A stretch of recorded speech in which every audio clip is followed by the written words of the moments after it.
மந்திரியாகிறார் அண்ணாமலை.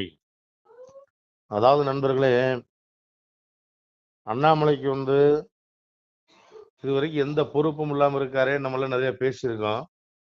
ஆனா சில தகவல்கள் பாத்தீங்கன்னா, அவருக்கு ஏதோ மந்திரி பொறுப்பு கொடுக்க போறதா சில தகவல் வந்துட்டு இருக்கு.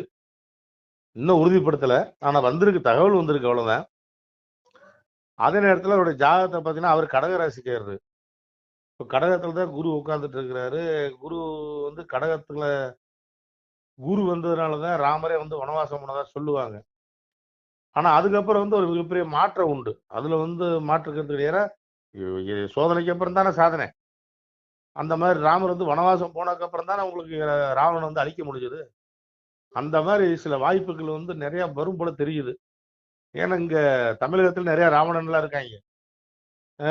வாய் ஒரு டைப்பா வச்சுக்கிட்டு தலைக்கு எதை மாட்டிக்கிட்டு நான் தான் சிறந்த ஆட்சி கொடுத்து சொல்லிக்கிட்டு தமிழ்நாட்டையே விட்டு கூறு போட்டு ஒண்ணுக்குமே உதவாத ஒரு சீட்டை கூட பார்த்து படிக்க தெரியாத ஒருத்தர் தான் அங்க உட்கார்ந்து இருக்கிறாரு.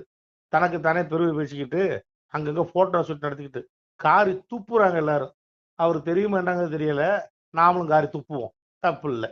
ஏன்னா நாட்டை 5 வருஷமா சுடுகாடாவில் மாற்றி வச்சிருக்காங்க. கரண்ட் பில்லாம் பார்த்தீங்கன்னா 300 ரூபா கட்டிட்டு இருந்த பூரா இன்னைக்கு 3000 ரூபா கட்டிக்கிட்டு இருக்கான். தலை எழுத்து. இந்த ராவணங்கள்லாம் அழிக்கிறதுக்கு ஒரு ராமன் வரணும். அந்த ராமனா ஏன் அண்ணாமலை இருக்கக்கூடாது? பல விதத்தில் யோசிக்கலாம்ல. போதும், 70 வருஷமா நாட்டை கூறு விட்டாங்க. அவன் குடும்பம், பேரன், பேத்தி, இன்னும் 10 தலைமுறைக்கு 100 தலைமுறைக்கு சொத்து சேர்த்து வச்சுக்கிட்டு இன்னும் 10 சொல்லி அலையிறான், வீதி வீதியா அலையிறான். இன்னும் துபாயில போய் கம்பெனி ஆரம்பிக்கலாமா? ஆரம்பிச்சுட்டாங்க துபாயில. இனி உலக நாட்டுல பூரா ஆரம்பிச்சு என்னதான் பண்ண போறாங்களோ தெரியல. சரி, பொறுத்து இருந்து பார்ப்போம். ஆனா அண்ணாமலை மட்டும் கடகராசியை பொறுத்த வரைக்கும் இனி ஒரு மிகப்பெரிய மாற்றம் உண்டு. அதுல எல்லாம் மாற்று கருத்து இல்லை. அதாவது பார்வை யாரா இருக்கு, 5ஆம் பார்வை 1 2 3 4 5 பார்த்தீங்கன்னா ஒவ்வொரு பார்வையா சொல்லலாம். நம்ம விருச்சிக ராசிக்கு நல்லா இருக்கும். ஏன்னா விருச்சிக ராசி தான் நம்ம மோடி அவர்கள் 5ஆம் பார்வையா பார்க்கிறாரு. அருமையான ஒரு காலகட்டம் தான். அப்புறம் 7ஆம் பார்வை மகர ராசிக்கு நல்லா இருக்கும். 9ஆம் பார்வை மீன ராசிக்கு நல்லா இருக்கும். தன் வீட்டையே தான் பார்க்கிறாரு. உச்சமடைஞ்ச குரு இன்னும் சொல்ல போனா அது ஒரு வகையில் நல்ல விஷயம்தான். இவங்களுக்கெல்லாம் நல்லா இருக்கும். இனி போக போக எதிர்காலத்துல மாற்றங்கள் நிறைய வரும். மாற்றம் ஒன்று தானே மாறாமல் இருக்கிறது. பொறுத்திருந்து பார்ப்போம். நம்ம அண்ணாமலை மந்திரி ஆனாரு, ரொம்ப சந்தோஷம். இன்னும் பார்த்தீங்கன்னா தமிழகத்தில் ஒரு முதலமைச்சர் இருப்பதை வரைக்கும் தனிச்சு இயங்கணும். ஆனா அதுக்கு காலகட்டங்கள் பத்தாது. சரி, பொறுத்திருந்து பார்ப்போம். மொத்தத்தில் ஒரு நல்லாட்சி வந்தா நல்லது. இந்த கண்ட சனியனெல்லாம் அடிச்சு அவன் ஊருக்கு விரட்டி விடணுங்கிறேன். அடிச்சுன்னா நான் சொல்றது தேர்தல் இல்லை, அடிச்சு. அதாவது உங்க ஓட்டு முத்திரையை வெகுவா நல்லவங்களை பார்த்து ஓட்டு போடுங்க.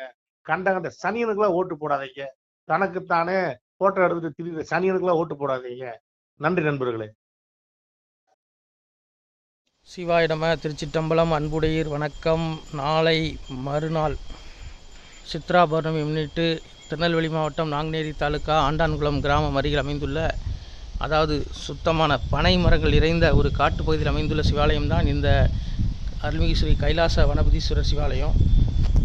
இந்தியாவிலேயே கர்ப்ப கிரகம் லிங்க வடிவில் அமைந்த ஒரு தலம் இதுதான். ஆதியில் பார்த்திங்கன்னா இந்த இடம் ஒரு முனிவர் தவம் செய்த இடம். அவர் பிரதிஷ்டை செய்த அவர் வழங்கிய அந்த லிங்கம் தான் இன்று இங்கே பாருங்கள். கர்ப்ப கிரகம் லிங்க வடிவில் கட்டி அதன் உள்ளே பிரதிஷ்டை செய்யப்பட்டுள்ளது. ஆகாய வடிவமாக கர்ப்ப கிரகம் மேலே இருக்குது. மேலே போய் சுவாமி தரிசனம் பண்ணலாம். இந்த சிவாலயத்தில் நாளை மறுநாள் வெள்ளிக்கிழமை சித்ரா பௌர்ணமி முன்னிட்டு சிறப்பு யாக பூஜையும் அன்னதானமும் சிறப்பான முறையில் நடைபெற இருக்கிறது. இந்த வீடியோ பார்க்கக்கூடிய நமது யோகி டிவி பாஜக தொண்டர்கள் மற்றும் யோகி பேரவை யூடியூப் சேனல் பார்க்கக்கூடிய அன்பு பிள்ளைகள் தங்களால் முடிந்தது அன்னதானத்திற்கு சிறிய உதவியை செய்யலாம்.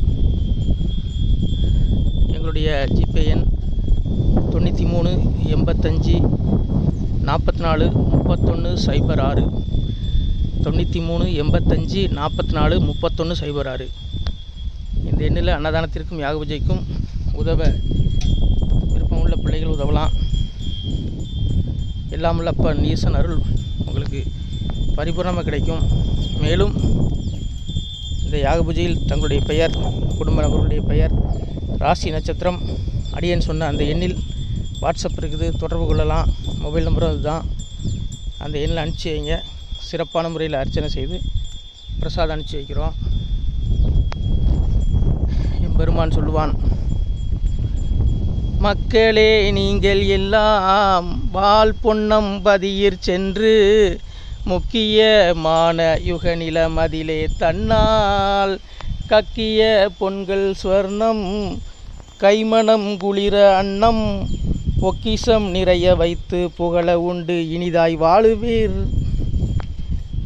வாழுவீர் தாழ்வில்லாமல் மக்களும் கிளைகள் கொஞ்சி நாளுமே மகிழ்ச்சியை கூர்ந்து நலமுடன் வாழும்போது நீளுமே எனது செங்கோல் நீதியும் நெறிபோல் வந்து ஆளுமே உங்கள் தன்னை அன்புடன் அலையா வண்ணம்.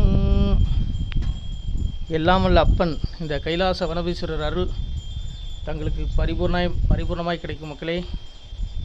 நன்றி. முடிந்தால் யாக பூஜைக்கும் அன்னதானத்திற்கும் தங்களால் முடிந்தால் சிறிய உதவியை செய்யலாம். பிள்ளைகளே, நமது யூடியூப் சேனலை பார்க்கக்கூடிய அன்பு பிள்ளைகள் முடிந்தால் உதவுங்கள். நன்றி. இந்த ஆலயம் பார்த்திங்கன்னா கிட்டத்தட்ட ஒரு 5 கிலோமீட்டருக்கு ஊரே கிடையாது. இந்த ஆலயத்துக்கு வருவதற்கு ரோடும் கிடையாது, மண் பாதை தான். 4 வேதங்கள் சாட்சியாக 4 குளங்கள் இந்த கோயிலுக்கு பின்புறம் முன்புறம் கிட்டத்தட்ட ஒரு 1/2 கிலோமீட்டர் சுற்றுலா அமைந்திருக்கிறது. பாருங்கள், ஒரு வீடு கிடையாது இந்த கோயிலை சுற்றி. அப்பேற்பட்ட இயற்கையில் கொஞ்சம் இடத்தில் அப்பன் கைலாச வனபீஸ்வரர் குடிகொண்டிருக்கிறான். அவன் அருள் உங்களுக்கு பரிபூர்ணமாக கிடைக்கும் மக்களே. திருச்சிட்டம்பலம், தில்லையம்பலம், பொன்னம்பலம்.